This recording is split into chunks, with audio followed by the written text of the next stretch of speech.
another leak over here. Got it? God, the rain's horrible outside. And inside. Douglas, you are 45 minutes late. Oh dear, how terribly remiss of me. And Miss Evelyn is, of course, so famously punctual. I do hope I haven't kept her waiting. It's a job, Douglas, a job that you're being paid for like any other, and I expect to be on time. I am chastened and ashamed. Anna, coffee? Yeah, well done, Douglas. I'm just trying to fix this leak first. Oh, well in that case, Anna, coffee? Oh, wow! You are making me coffee? I know, it's a topsy-turvy day of misrule, isn't it? Oh, brilliant! Loads of milk and 4 sugars, please. Oh, Douglas, you know, when you get a song stuck in your head? Ah, yes. Oh, yeah, I've got one of yours at the moment. One of mine? Yeah, something you were singing a few days ago, and I only got one line. So, how does it go after this?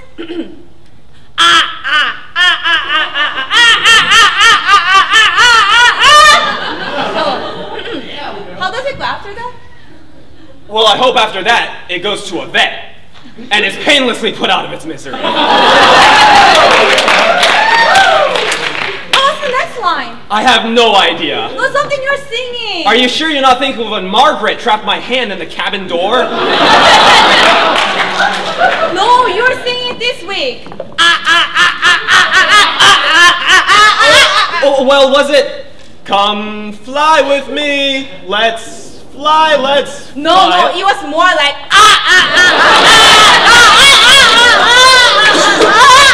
You do realize every time you do that, it's completely different. No, listen!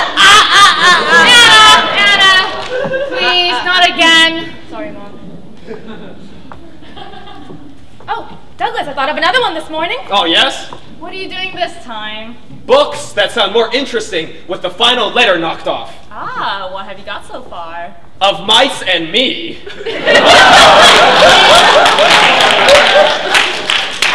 And 3 Men in a Boa. Ah, very good. How about the Sound and the Fur? Ah, yes, we'll have that. And what's your new one, Margaret? The Hound of the Baskerville. Taking that off. Almost good.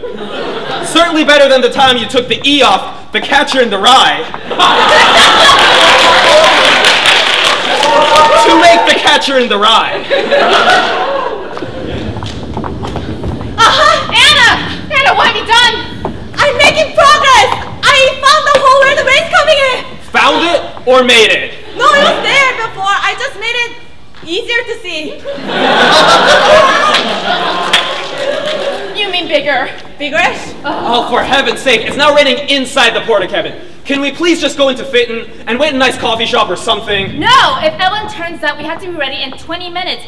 Flight plan filed, aircraft checked, ready to fly. We haven't heard a peep out of her for 28 days. She's clearly forgotten all about us. She's not going to call. Oh, we don't know about that. Anyway, standby is the holy grail of the airline industry, being paid to fly without any actual flying. No risk of the 3 of you putting us into bankruptcy, prison, or the side of a mountain. God has smiled upon us, Douglas, and if he has chosen as his instrument some millionaire bitch from Boston, who are we to argue? Well, if we can't go into town, we might as well go sit in the plane where it's dry. Oh, God, do we have to? Well, we can sit in the plane and we can sit in the rain. Well, can't we sit in a car or sit in a bar? I'm sorry, I thought we were staging an impromptu tribute to Dr. Seuss. Well, this is much nicer. How about a game of charades? No! Why not? Because, sweetheart, none of us will soon forget the misery of you spending 25 minutes miming Apocalypse Now without actually knowing what Apocalypse was.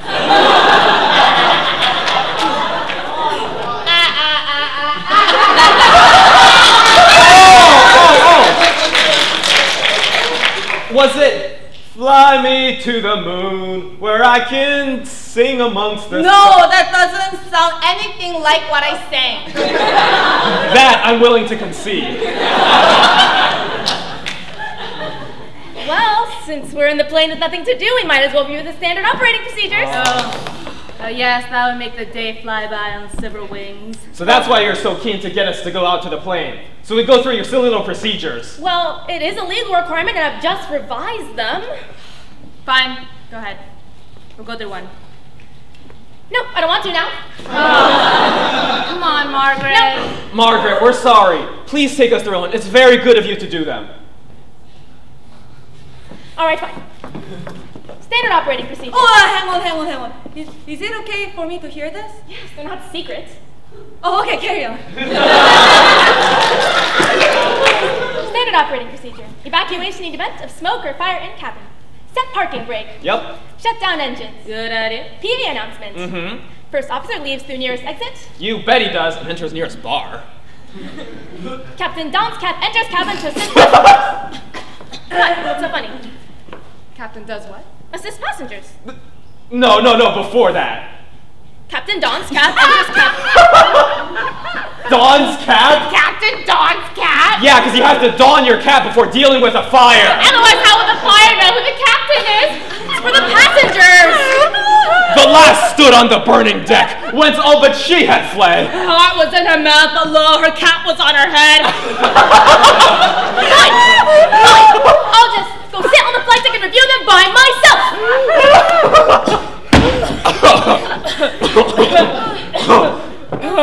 Oh dear.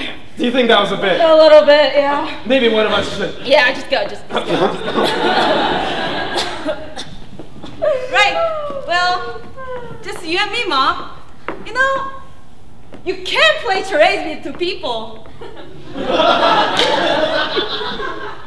No. Okay. Okay. That call this morning. I thought he might. Well, he did. And what did he have to say? He asked after you in the plane. Oh, really? In which order? Not that order. No. Oh, he's not interested. Yeah, but he said to tell you. I know what he said to tell me because he said it every year on the anniversary of our divorce. Yeah, he still promised me to say it, sorry. Fine, go on then. He said to tell you that he'd like to buy the airplane back from you. Oh, not interested, and it's not his plane anymore. Not that it matters, but how much was he offering this time? $100. $100? Well, that's just silly. Last year I turned him down for $125,000. Why would I give it to him at 25 grand less? No, not $100,000, $100. No, Anna, dear, I didn't pick you up on it because, frankly, life's too short. But when he said 100, he meant $100,000. No, he didn't. Given that your short life, you have caught hold the wrong end of enough sticks to build an entire wrong end of a forest. What makes you so sure you got it right this time? Because he made me write it down. Tell her yes, he does mean $100. Not 100 grand, $100 and no pennies. I hadn't got it wrong. No, right, Anna hasn't got it wrong. Call me if you want details.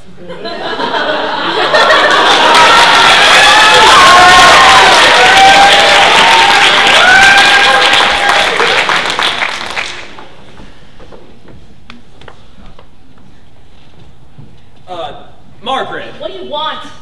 Apologies, Margaret. That was very childish of us. Yes, it was. Perfectly reasonable emergency procedure. You being funny again? No, I mean it. The cap makes it clear to frighten, confused passengers that you are in charge. Absolutely. Exactly. Entirely sensible. It's got nothing to do with showing off about being the captain. No. I mean, God knows I could write captain on my forehead with lipstick and people still wouldn't get it. What now? No, nothing. I mean, not you. I was just hoping you weren't thinking of putting that in the operating procedure. What, you mean, first officer leaves through nearest exit. Captain writes captain on forehead with lipstick, dons cap, enters cabin. In unlikely event of captain non-recognition, Captain doffs cap, gestures to lipstick inscription.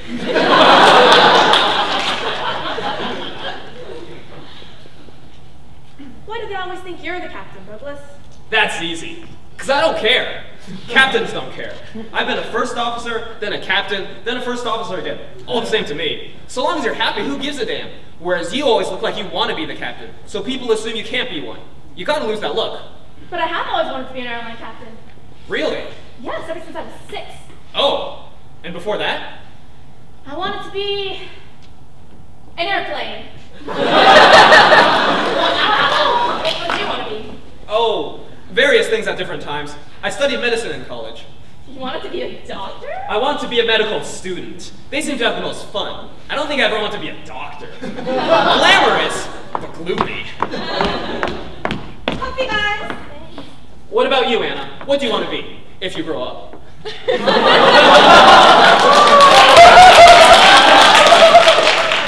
When you were little, what did you want to be?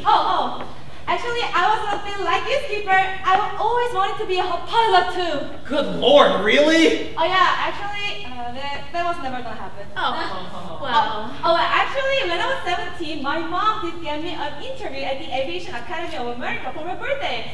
So I went up and then I sat in the hall, and the others started to come in, and I don't know, they all looked like proper pilots, or at least, you know the Muppet Babies? Well, I fear they may have passed me by. It was a cartoon with baby versions of Kermit and Miss Piggy and everyone.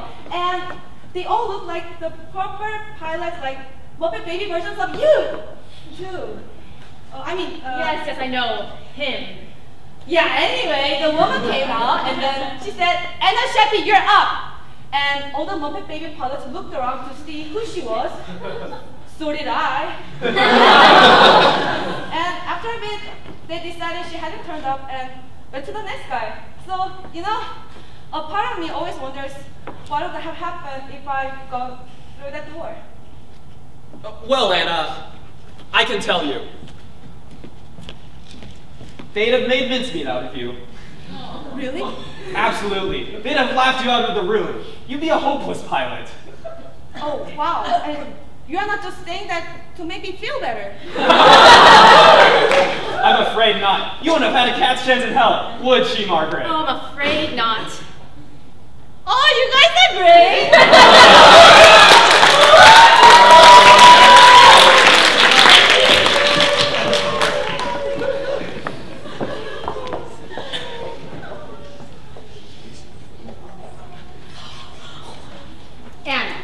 Anna, listen carefully.